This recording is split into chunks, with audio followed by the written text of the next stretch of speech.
Summer 2019. More than 38,000 fires raged across the Amazon. Fires that were man-made. Over the past 50 years, almost 17% of the world's largest rainforest has been cleared. And globally, deforestation has almost doubled in just 5 years.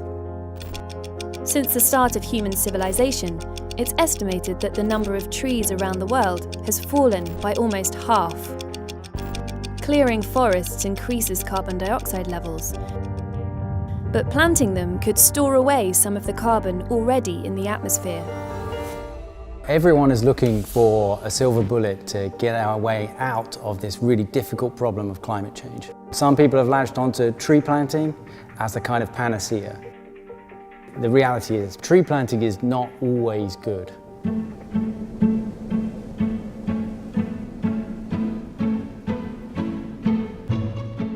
This woman runs safaris in England. Guests are not only here to see wild animals, they're here to see wild trees. If you can imagine when we were farming back in the 1980s through the 90s, this would have been a field of one particular crop as far as the eye can see. Almost 20 years ago, Isabella Tree, yes, that is her real name, handed 1,400 hectares of Sussex farmland back to nature by doing, well, nothing. She thinks this is the best way to use the land to help tackle climate change. Wilding is a hands-off approach.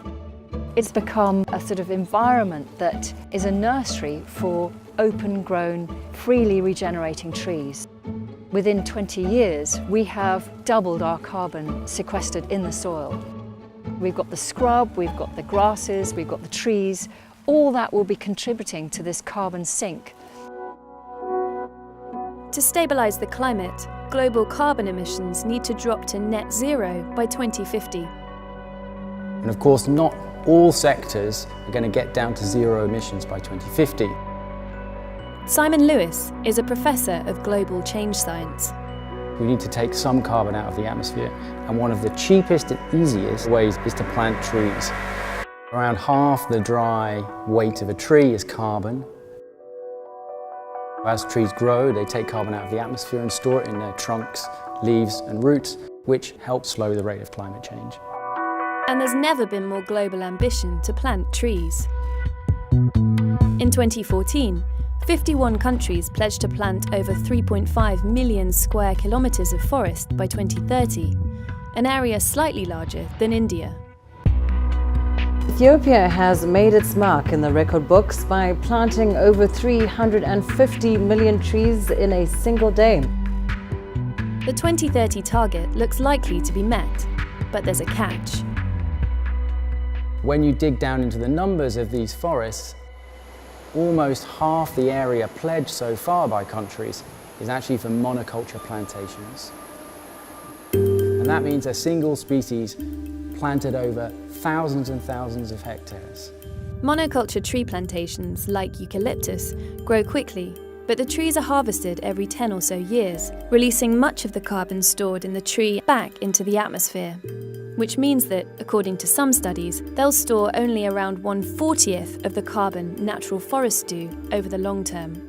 So it's made into short-term products like paper, and then when that paper is used and then discarded, it decomposes, and that carbon goes back into the atmosphere. Simon analysed pledges from 43 countries in the tropics and subtropics. These big announcements are not going to deliver on the carbon capture that we're expecting. If they were all natural forests, we would sequester 42 billion tonnes of carbon this century. In fact, those pledges to plant millions of trees actually promise to store 26 billion tonnes less carbon than they could. Sometimes the motives for planting forests are less green than they might appear. By 2020, Ireland ought to have cut greenhouse gas emissions by 20% below 2005 levels. But at current rates, it will have reduced them by only 5%. Planting forests might help Ireland avoid massive penalties for missing EU targets, because the potential carbon these forests could store in the future can be counted as a carbon credit today. In the 1920s, Ireland had the lowest forest cover in Europe at around 1%. That's now risen to 11%, and the government has set a target to cover 18% of the land with forest by 2046. In Ireland, they're rapidly increasing the amount of forest cover, but it's overwhelmingly going towards monoculture plantations of conifers. And now local community groups are protesting against these monoculture tree plantations. They say they're doing more harm than good. Because these monoculture plantations are about getting the maximum yield as fast as possible, they often apply fertilizers which contribute to greenhouse gas nitrous oxide. Conifer plantations are very densely stocked, so cut out almost all the light, are very poor for biodiversity and can really affect people living nearby. Tree planting programs invariably have an impact on the people living nearby. In East Africa, one project is demonstrating what can be achieved when there's genuine buy-in from the local communities. Green Ethiopia is a mixed tree planting charity. We plant seedlings in rural areas of Ethiopia that is heavily affected by degradation due to deforestation. The land is communally owned, and cooperatives of local women receive benefits for planting trees, which are protected from being harvested. Empowering the local community on tree planting contribute a lot for the sustainability of forestation activities because it creates a sense of ownership. The local communities strongly participate on planting, managing and conserving the sites. Here, conserving is just as important as planting. Green Ethiopia assesses whether the condition of the land is good enough to regenerate by itself. When it is, on about a third of the area the charity runs, they leave it alone. Just like Isabella Tree back in England. Perhaps the right way to think about tree planting is just leave the land and it can do it spontaneously itself. There's no need for interventions by humans in most cases. But this approach brings its own challenges. The problem with this kind of natural regeneration is that it's very difficult to get funding.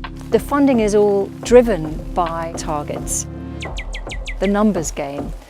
In a regenerated landscape like this, we can't have any idea of how many oaks there'll be or how many crab apples will come. Monoculture plantations are often preferred because they make money. So some experts are looking to a future where carbon payments could create financial incentives for natural forests.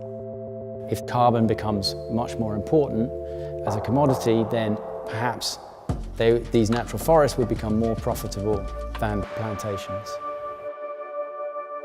There's a real opportunity here to shift the incentives towards getting benefits for the climate and benefits for local people and benefits for local wildlife. Ultimately, though, the trouble with trees tackling climate change is space.